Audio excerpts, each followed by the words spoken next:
A couple of questions that the home audience we're kind of curious about is there ever been an event with the Ghost Adventures that you had you witnessed that really affected you really bad?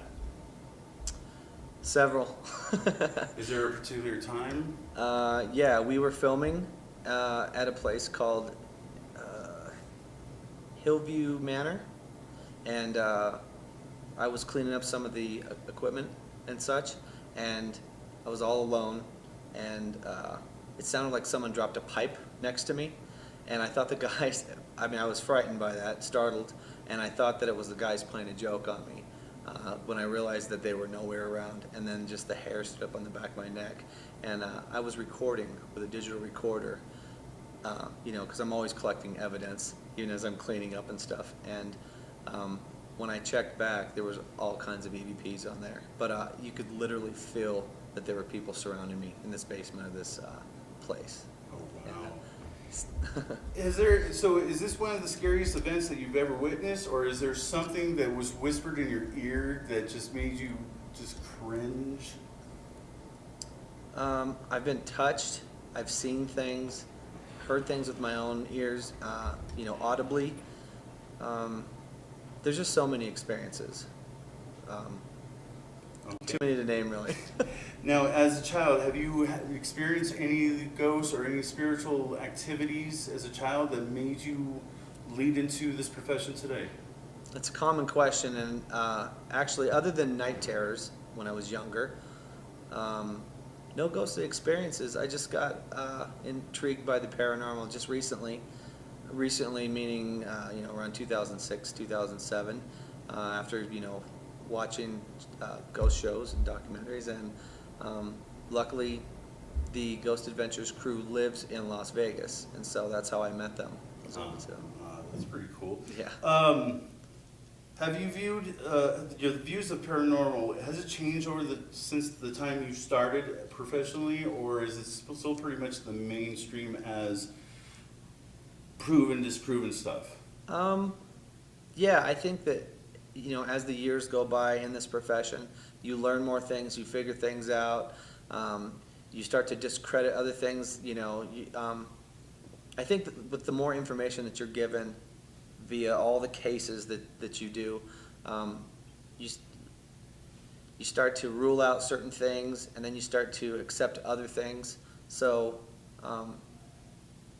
yeah, I'm constantly learning. So, you know, and I don't ever claim to know everything. It's an unknown science. That's what's so cool about the paranormal. So if I can ask you, are you here to prove that there's an existence of the ghost and anomalies, or are you here to disprove the paranormal and I gotta see it for my own eyes and feel it?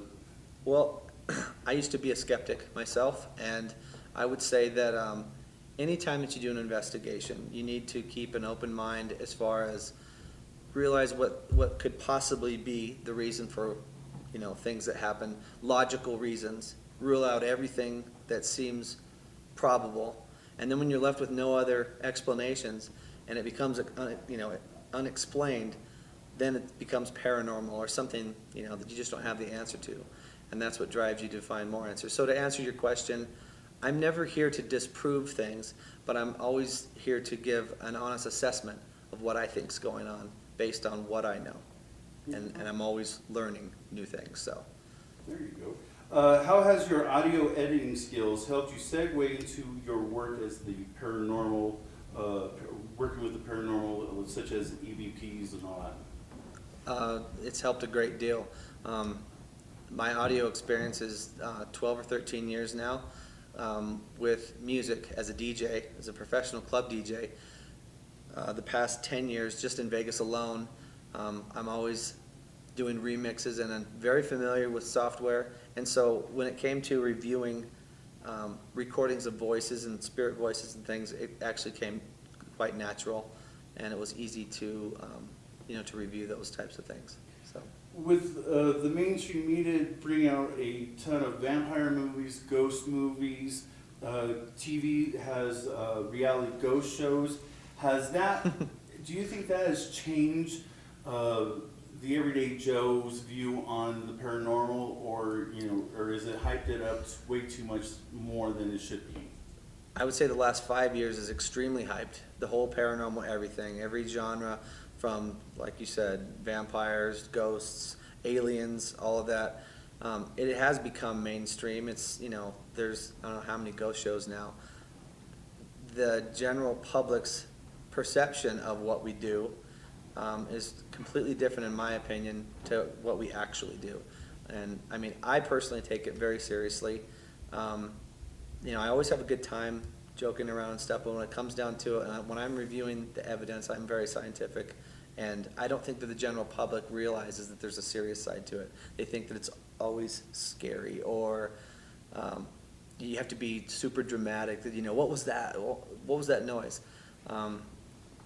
Society's view of the paranormal, I think, is way blown out of proportion.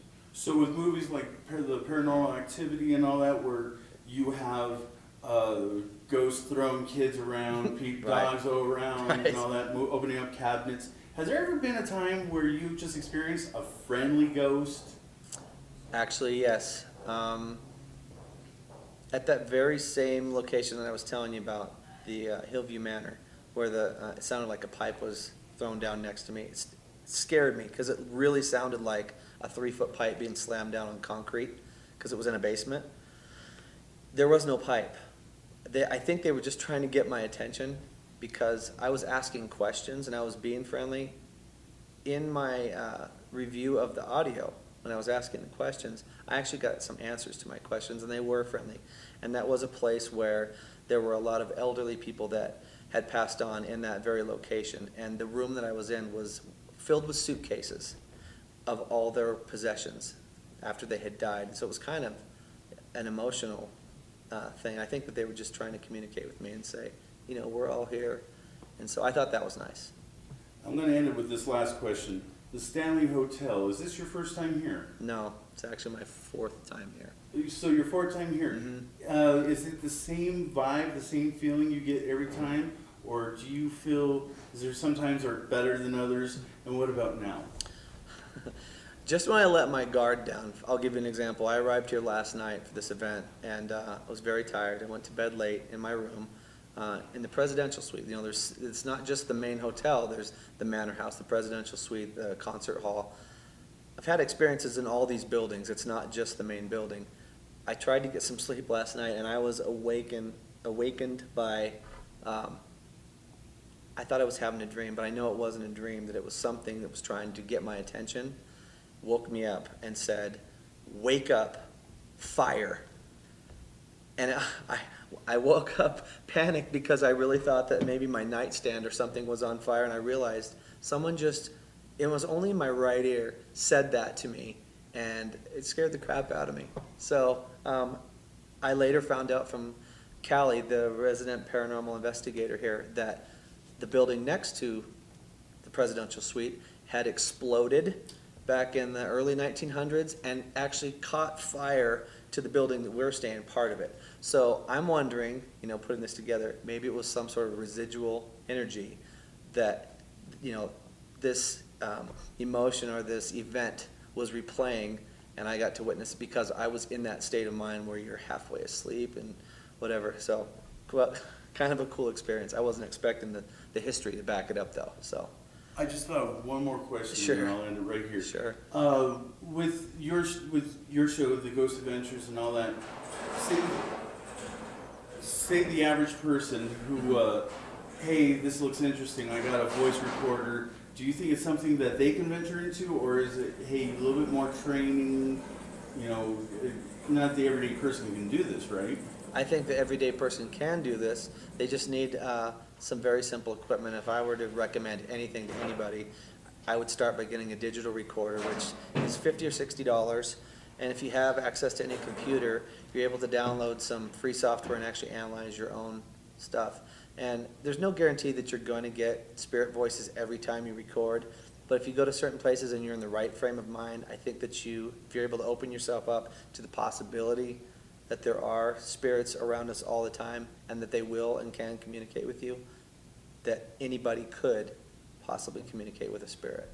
What's the best way with a voice recorder Do I need like a fan behind me, some other noise, residual No, noise? and and it's not always the best digital recorder either. Some of the lower tech, the older ones. I mean, I have some recorders that I use that are from the '80s that are mono, like some of the older Sonys.